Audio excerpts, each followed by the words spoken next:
September is Black Reading Month. That's a time to encourage the community to read books, magazines, and journals that are written by African American authors. It's also a time to promote literacy and to support Black owned bookstores. I spoke with one of the co founders of Black Reading Month, Malik Yakini, about the importance of the September observance. Talk about how you came up with this idea. Okay, I'll just give a very brief history. In 1969, I was involved in an organization called New Directions Information Institute. And one of the things that we did is we distributed Black books and magazines to various stores throughout Detroit.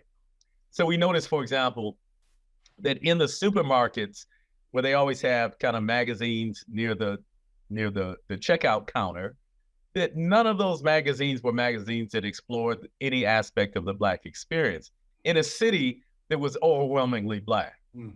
And so something was wrong with that picture to us. And not only were we selling magazines, we were also selling various books, primarily from the Third World Press, which is headed by Hakeem Adabuti. Mhm. But what we noticed is at the end of the month, we were able to make inroads and develop relationships with many of these stores where we could get the magazines in the stores on consignment. But when we came back at the end of the month, either one or two had sold or none had sold. Mm. And so we saw it was more than a question of access, but we needed a campaign within the Black community in Detroit in particular to emphasize the importance of reading Black books as a way of becoming familiar with our own cultural and historical experience. And our idea then, as well as now, is that this profound sense of being informed about our own culture and history is necessary for us to move forward in a sane and balanced way. And so we started Black Reading Month as a way of having a large-scale public campaign to support and emphasize the importance of both reading Black books, magazines, journals, and newspapers, but also of supporting Black writers, supporting Black publishers, and supporting Black bookstores. And talk about how this connects to Black literacy, and that's a subject that I feel like a lot of people get wrong an awful lot of the time. We hear this statistic all the time about literacy in the city of Detroit. People saying that, well, 40% of the people who live here are illiterate. That's not true.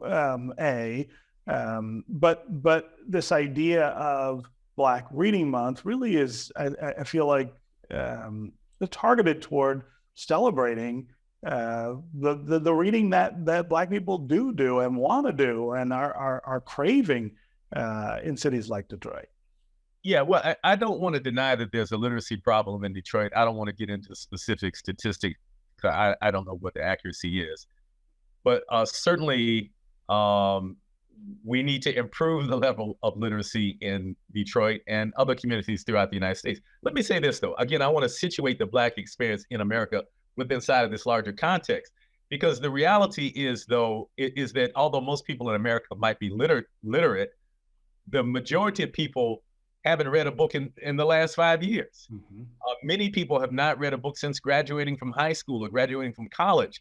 Literacy is not really a fundamental part of American culture in the time period that we live in now. Mm-hmm. And that's distressing because I think Americans in general have little knowledge about history, have little knowledge about geography, have little knowledge about global affairs, and thus don't know how to situate ourselves within that context.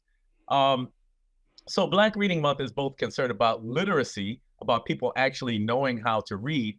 And we think that, from our experience of peoples who have struggled for their liberation, such as in Cuba, such as in Guinea-Bissau, where Paulo Freire, in fact, worked with the leader of the revolution in Guinea-Bissau, Amilcar Cabral, to create a literacy campaign. So we know that campaigns that encourage people to learn how to read and to read better and to make that a fundamental part of their lives Mm-hmm. is an essential tool for people who are striving to be more self-reliant, who are striving to be more self-actualized. And so on that level, reading anything, learning how to read and reading anything is important.